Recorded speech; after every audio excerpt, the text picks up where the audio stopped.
link 3. Now, where did we get to? Oh yes, I remember. Time to move on.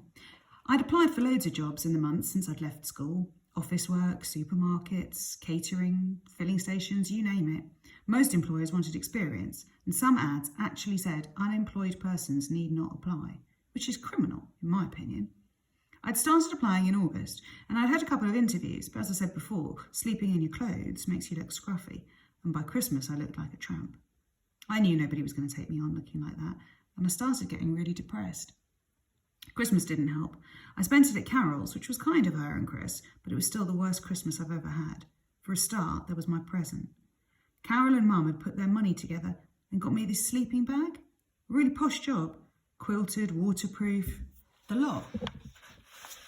And I know that it must have cost a bomb, and I knew that they only meant it to be kind, but it said something to me.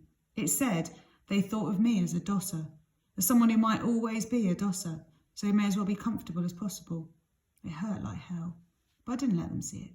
I've got to admit, it's come in handy ever since. Anyway, there was that, and then there was Boxing Day. Boxing Day, Mum came round, and she brought Vince with her. I could only think that Carol had never told Chris the full story about him, or surely Chris wouldn't have had him in the house.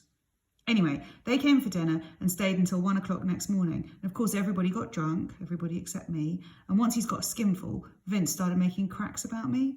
The ghost of Christmas past, he called me. Don't ask me why.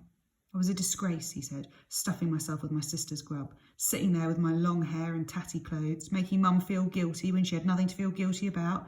I was a scrounger, a sponger and a layabout. I ought to be looking for work instead of sitting with a face as long as a fiddle, spoiling everyone's Christmas.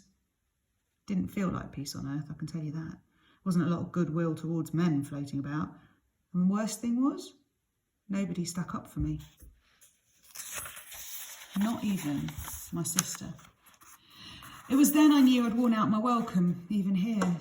So, on December 28th, I borrowed the price of a one-way ticket to London. Carol lent me the money. She even came to see me off at the station and hugged me before I climbed on board my backpack and my bedroll. The next hug I got was from a stinky old ciderhead in Lincoln's Inn Field when I gave him 20 pence so he'd leave me alone.